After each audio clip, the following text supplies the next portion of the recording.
여러분 안녕하십니까. 윤석열 전 대통령과 김건희 여사를 향한 특검 수사가 주말에도 이어졌습니다. 김건희 국정농단 특검은 오늘 삼부토건 주가 조작 의혹과 관련해 삼부토건 관계사의 전현직 경영진을 불러 조사했는데요. 당시 주가 조작 의혹과 김건희 여사 사이에 연관고리가 나올지 주목됩니다. 저 소식 윤상문 기자가 보도합니다. 김건희 국정농단 특검이 삼부토건 부회장 이모 씨를 피의자 신분으로 불러 조사했습니다. 이 씨가 회장으로 있는 삼부토건 관계사 웰바이오텍의 전 대표 구모 씨도 같은 시각 특검에 출석했습니다. 안녕하십니까. 재건 포럼 참석하게 된 계기가 어떻게 되십니까? 이 부회장과 구 씨 모두 우크라이나 재건 사업을 할 것처럼 투자자를 속여 삼부토건 주가를 띄웠다는 의혹을 받고 있습니다. 이들이 주가 급등의 계기가 된 우크라이나 재건 포럼 이전부터 긴밀하게 움직인 듯한 정황은 곳곳에서 확인됩니다. 2022년 10월 세계적인 권투 선수 매니 파퀴아오의 내한 기자 간담회에서 후원사 자격으로 참석한 이 부회장은 삼부토건과 웰바이오텍, DYD를 모두 운영하는 인물로 소개됐습니다. 세 곳 모두 2023년 5월 우크라이나 재건주로 묶이며 주가가 폭등한 기업들입니다. 웰바이오텍과 삼부토건, DYD를 운영하고 계신 네, 안녕하세요. 이 부회장은 여기서 우크라이나 재건 사업을 공개적으로 홍보하기도 했습니다. 이 전쟁이 종식되더라도 우크라이나에 파괴된 많은 사회기반 시설과 이런 기반 시설들을 복구하기 위해서 우리를 포함해서 많은 국가들이 지원을 해야 된다고 생각하고 있습니다. 주가 조작의 무대가 된 우크라이나 재건 사업 관련 기업들의 경영진을 잇따라 소환한 특검은 원희룡 전 장관, 김건희 여사와의 연관성을 집중적으로 파헤칠 것으로 보입니다. 앞서 특검 조사에 출석한 이일준 현 삼부토건 회장과 조성옥 전 회장은 김건희 여사를 전혀 모른다고 답한 것으로 전해졌습니다. 김 여사와 관련해선 공천 개입 의혹 수사도 속도를 내고 있습니다. 김건희 특검은 오는 16일 명태균 공천 개입 의혹의 제보자 강혜경 씨를 참고인으로 부를 예정입니다. 이와 관련해 압수수색을 진행한 윤상현 국민의힘 의원과 김영선 전 의원, 김상민 전 검사 등에 대해서도 압수물 분석을 마치는 대로 소환 일정을 조율할 것으로 보입니다. MBC 뉴스 윤상문입니다. 구속된 윤석열 전 대통령은 구치소 생활에 대해 계속해서 이런저런 불만의 목소리를 내고 있습니다. 덥다, 약을 못 구했다, 운동을 못하고 있다. 과연 어떤 수감자가 이렇게 대놓고 불만을 드러놓을 수 있을까 싶은데요. 법무부는 모두 사실과 다르다고 반박했습니다. 구승은 기자가 보도합니다. 내일 특검 소환 조사를 앞둔 윤석열 전 대통령 측이 인권 침해를 당하고 있다며 수감 생활에 대한 불만을 표출했습니다. 윤 전 대통령이 수감 이후 당뇨 등 지병 관련 약을 구하지 못했고 에어컨이 있는 접견실도 35도라 땀을 비오듯 흘리고 있다는 겁니다. 또 윤 전 대통령에겐 운동 시간이 주어지지 않았다고 주장했습니다. 법무부는 전부 사실과 다르다고 반박했습니다.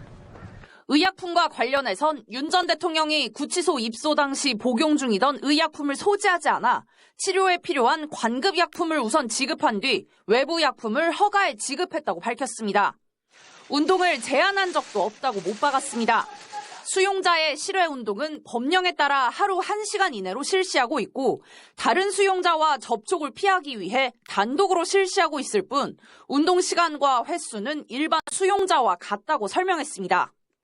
또 윤 전 대통령의 독거실엔 다른 수용자와 동일하게 선풍기가 있고 변호인 접견실 역시 일반 수용자와 똑같이 냉방을 하고 있다고 밝혔습니다. 윤 전 대통령은 지난 1월 첫 번째 구속 수감됐을 때도 공수처 조사에 불응하고 강제 구인도 거부하며 국군 서울지구병원으로 가서 치료를 받은 바 있습니다. 수사를 회피하려는 목적이 아니냐. 저희들은 일정 정도 그렇게 보고 있습니다. 어제 우리 수사진이 밤 9시까지 그 구인을 위해서 기다렸고 그다음에 또 그 시간 이후에 우리 구치소에 도착한 것으로 알고 있습니다.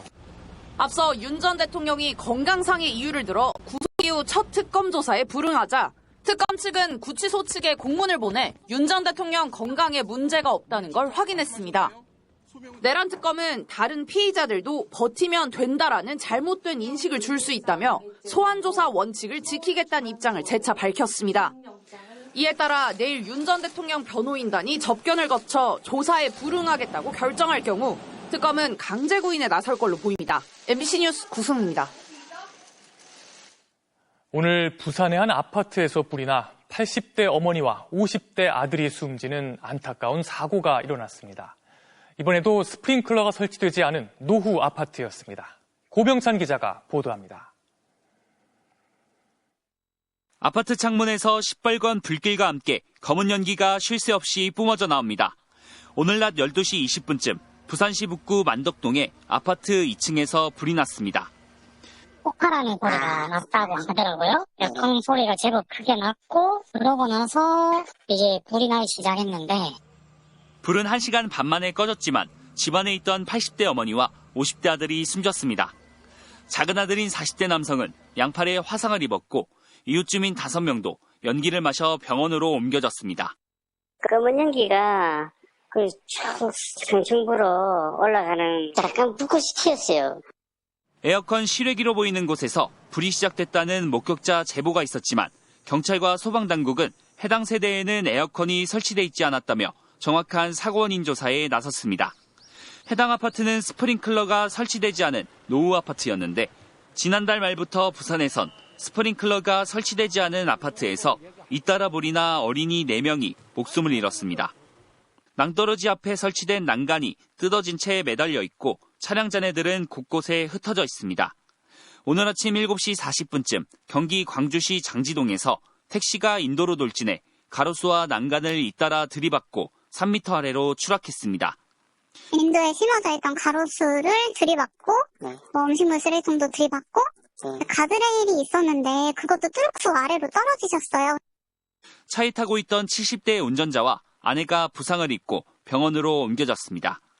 경찰은 운전자가 차량 급발진을 주장하고 있다며 사고 기록 장치를 확보해 정확한 사고 원인을 조사하고 있습니다. 부산에선 어제 저녁 8시 40분쯤 70대 승합차 운전자가 건널목을 건너던 6살 아이를 들이받았습니다. 킥보드를 타고 있던 아이는 병원으로 옮겨졌지만 끝내 숨졌습니다. 경찰은 70대 운전자를 교통사고 처리 특례법상 치사 혐의로 입건해 조사 중입니다. MBC 뉴스 고병찬입니다. 의정 갈등으로 1년 반 가까이 학교를 떠나 있던 의대생들이 전원 돌아오겠다고 밝혔습니다. 대규모 유급을 눈앞에 두고 한 건데 사과는 없었습니다. 의정 갈등 해소의 실마리가 될 거라는 얘기가 나오지만 당장 해결해야 할 과제가 적지 않습니다. 시야는 의학 교육 및 수련 정상화를 신뢰하며 이번 의정 갈등과 같은 혼란이 되풀이되지 않도록 학사 유연화 없이 제대로 교육받겠다고도 했습니다. 이들의 마음을 돌린 건 새 정부에 대한 기대 때문입니다. 또 대거 유급을 당할지 모른다는 위기가 있습니다. 지난 5월 기준 유급 8,305명, 재적당은 6명입니다. 하지만 당장 복귀가 가능한 것은 아닙니다. 1년 단위의 의대 학사 일정상 지금 돌아온다 해도 학사 운영 방안 마련이 쉽지 않기 때문입니다. 방학 기간의 조절 등을 통해서 충분히 이제 불합리한 일 없이 합류할 수 있는 방안 자체는 있다. 그런 부분들을 건의드린 상황입니다. 교육부는 복귀 시기와 방법은 의대 교육 과정의 특성을 고려해 각 대학들과 검토하겠다며 신중한 입장입니다. 먼저 복귀에 수업을 듣고 있는 의대생들과의 형평성도 고려해야 할 부분입니다. 환자 단체들 역시 환영한다면서도 사과가 먼저라고 일침을 놓았습니다. 피부는 환자들이 있기 때문에 단일히 사과해야 되는데 과연 이제 사과를 할 것인가. 복귀 조건을 내걸고 복귀하겠다. 이거는 사실 그 진정성을 신뢰할 수가 없는 겁니다. 다만 정치권은 의정 갈등 해결을 위한 첫 단추가 끼워진 만큼 지원의 뜻을 밝혔습니다. 복귀한 의대생들이 불이익이나 불안을 겪지 않고 학업에 전념할 수 있도록 김민석 국무총리도 큰 일보 전진으로 다행스러운 일이라며 결실의 길을 찾겠다고 나서 의대생들의 원만한 복귀에 힘을 실었습니다. MBC 뉴스 박진준입니다.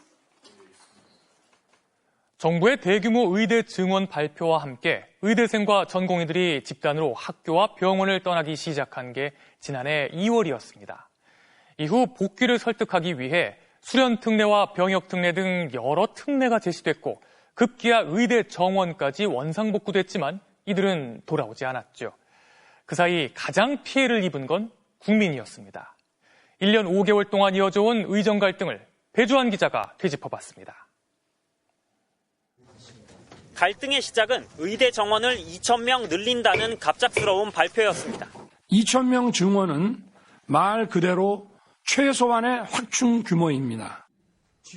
지역 의료와 필수 의료를 살리기 위한 것으로 2,000명은 과학적 근거로 결정된 거라 주장했지만 그 근거는 끝내 명확히 밝히지 않았습니다. 의대생들은 집단 휴학했고 전공의들은 수련 병원을 떠나며 반발했습니다. 정부는 동맹 휴학은 불허한다며 강경하게 맞섰고 전공의들에게도 업무 개시 명령을 내리며 복귀를 압박했지만 소용없었습니다. 여러분들이 떠났던 병원으로 돌아온다면 지나간 책임을 일체 묻지 않겠습니다. 병원은 진료 공백 사태에 빠지며 이른바 응급실 뺑뺑이는 더 심화됐고 문을 닫는 응급실까지 생겨났습니다. 그래도 정부는 대화부터 하자, 의료계는 의대 증원 백지화부터 하라며 평행선만 달렸습니다. 정부는 수련 특례와 병역 특례를 몇 차례나 제시하며 물러섰지만 전공의들은 꿈쩍도 하지 않았고 더는 내놓을 카드조차 없어졌습니다. 급기야 12.3 비상계엄 포고령에는 의료인 처단까지 담기며 상황은 악화됐습니다. 흐름을 바꾼 건 탄핵과 조기 대선이었습니다. 지난 4월 정부는 내년도 의대 정원부터 증원 이전인 3,058명으로 되돌렸습니다. 전공의 단체도 지난달 강경파 비대위원장을 교체하며 대화 의지를 드러냈고 의대생들도 국회와 물밑 협상을 이어갔습니다. 이번 2학기에 가능하면 복귀할 수 있는 상황을 정부 차원에서 많이 만들어내야 되겠죠. 복귀 분위기는 무르익고 있지만 복귀를 전제로 의대생과 전공의들이 어떤 특혜를 요구하고 나설지가 관건입니다. 의대생들의 유급 처리가 확정되고 하반기 전공의 모집이 시작되는 이번 달이 의정 갈등을 매듭짓는 분수령이 될 전망입니다. MBC 뉴스 배주환입니다. 그럼 보건복지부 담당하고 있는 배주환 기자와 좀 더 얘기 나눠보겠습니다. 배 기자, 참 온 국민이 힘들었던 1년 됐으니까 이게 언제까지 가나 했는데 전격적으로 어제 토요일 밤에 의대생들이 먼저 복귀를 선언했어요. 이렇게 돌아오면 바로 2학기부터 수업을 들을 수 있는 겁니까? 네, 예과와 본과생의 상황이 좀 다른데요. 우선 1, 2학년인 예과는 2학기 복학이 가능해 보입니다. 이들은 교과 과정이 교양 과목 위주이다 보니 계절학기 등을 통하면 학사 일정 보충이 가능하기 때문입니다. 이렇게 되면 내년 1학기에 2, 4, 2, 5, 2, 6 이렇게 3개 학번이 동시에 수업을 듣는 이른바 트리플링도 막을 수 있습니다. 문제는 본과인데요. 학사 일정이 1년 단위인데다 1년에 40주 이상 전공 수업을 들어야 하고 임상 실습도 해야 해서 한 학기에 이걸 다 소화하기는 어렵습니다. 결국 이들을 유급시키지 않으려면 학사 유연화 외에 뚜렷한 방법은 없습니다. 하지만 휴학하지 않고 강의실을 지켰던 의대생들과 형평성 문제도 생길 수가 있고요. 교육부나 의과대학 측도 여전히 학사 일정 유연화는 없다 이런 입장이라 아직 대안은 없는 상황입니다. 네, 그동안 복귀를 둘러싸고 의대생들 내부에서 많은 갈등이 있지 않았습니까? 복귀를 막는 협박, 따돌림 이런 것 때문에 소송 얘기까지 나왔는데요. 최근엔 전공의들도 복귀 움직임을 보이고 있죠? 네, 전공의 단체는 당장 내일 오후에 국회 보건복지위원들과 간담회를 갖고요. 오는 19일에는 총회를 열어서 복귀 시 정부에 요구할 구체적인 안을 정할 예정입니다. 전공의들이 어떤 특혜를 요구할지 또 정부가 받아들일 만한 것인지가 일단 중요할 겁니다. 그런데 대화가 잘 돼서 이 요구들이 받아들여져도 실제로 얼마나 수련에 복귀할지는 의문입니다.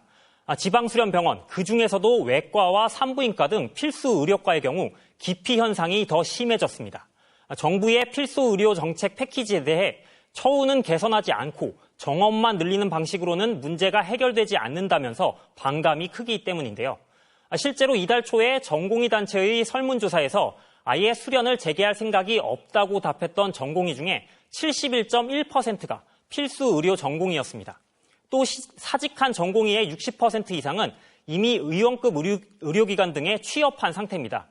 의대생과 달리 이미 의사 면허를 갖고 있는 전공의들은 전문의를 원치 않으면 수련병원에 꼭 돌아갈 필요도 없는 겁니다.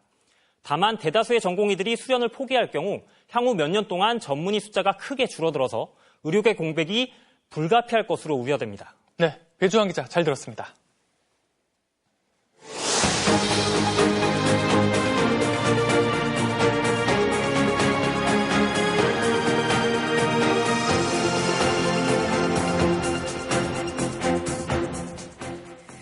이재명 대통령이 새 법제처장과 병무청장, 각 부처 차관 등 12명의 차관급 인선을 단행했습니다.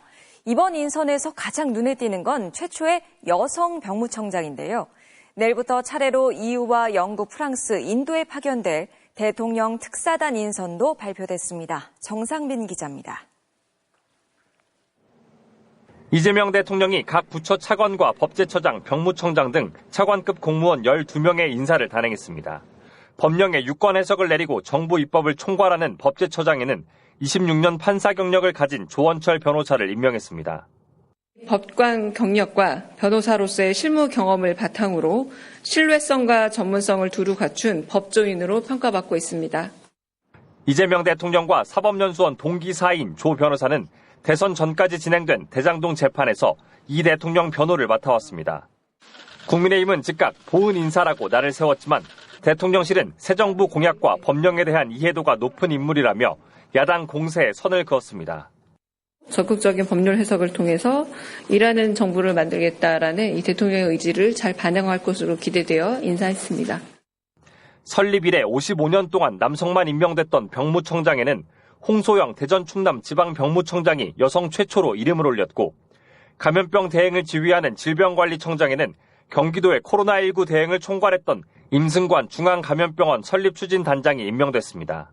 특사 외교에 힘을 주고 있는 이 대통령의 주요 국가 특사단도 확정됐습니다.